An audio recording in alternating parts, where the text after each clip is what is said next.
দেখতে তামান্নার মতো লাগলো, this girl is only Mary. অবাক করা বিষয় হইতাছে এটাই সে আমাদের ছোট্ট পূজা চেরি। কইতে চাচ্ছি ব্ল্যাক মানির কথা, যেটা আপনারা শুনেন নাই। কি কোমরে ভাই, পূজা চেরির নতুন গানটাও কিন্তু আপনারা দেখেন নাই। আমি দেখছি মাগার আপনারা দেখেন নাই। কিরণ উত্তর দলতুরা সবটি সানি লিওনের লেলা মে লেলা গান ভাবতাছো তাই না? এটা হচ্ছে আমাদের বাংলাদেশের রায়হান রাফির আইটেম সং। অনেকদিন পর চলে আসলাম নতুন ভিডিও নিয়ে, তো আর কথা বাড়াবো না, চলো ভিডিও করি শুরু।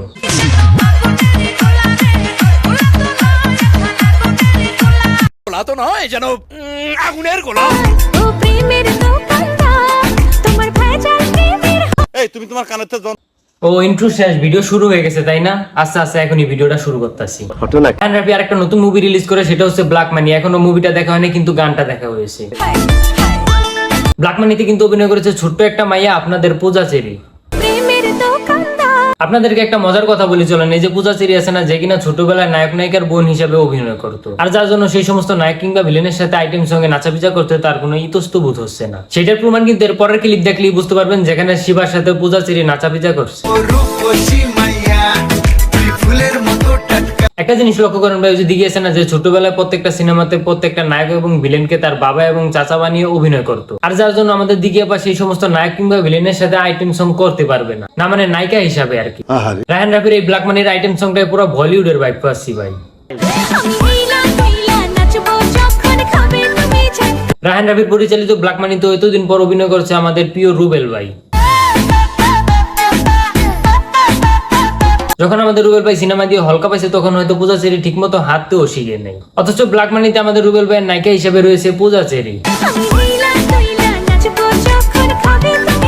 অবশ্য এটার ক্রেডিট রুবেল ভাই এবং পূজা চেরির তো বটেই, তবে এর পিছনে রায়হান রাফির বড় একটা অবদান রয়েছে। আমি জাক্কাস খেতে চাই না, আমি চুম্মা খাইতে চাই। চুম্মা খাইতে তো দিবে না, তবে আমি একটা কথা বলতে চাই, কিন্তু এই ভিডিওটা আমার গার্লফ্রেন্ড দেখতেছে তো, তাই আমি কথাটা বলতে পারতাছি না। বলছিলাম যে পূজা চেরির মতো মাইয়া পাইলে এই সামনে শীতেই মজা করলাম ভাইয়েরা, কেউ আবার চেইতে যাইও না। এই গানটা নিয়ে শয়তানি চলতেছে রীতিমতো টিকটকে, চলো দেখে আসি। আপা আপনার পিছনে একটু লক্ষ্য করে দেখেন, আপনার পিছনে ওই বাচ্চাটার বাবা মা তাকে খাঁচায় বন্দি করে রেখেছে, যাতে আপনাদের মতো প্রাণীদের সংস্পর্শে না আসতে পারে। নাউজুবিল্লাহ, আস্তাগফিরুল্লাহ। এগুলা কি রে ভাই, আমার ভুল হয়ে গেছে, এই টিকটকার গুলার আমার ভিডিওতে অ্যাড করিয়া। আমার ভুল হয়েছে, ক্ষমা করে দে। আচ্ছা একটা কথা বলতে তো ভুলে গেছিলাম, এই গানে কণ্ঠ দিয়েছে আপনাদের প্রিয় শিল্পী কণা, যেটা ওটার পিছে দাঁড়ায় নাচতেছে দেখেন।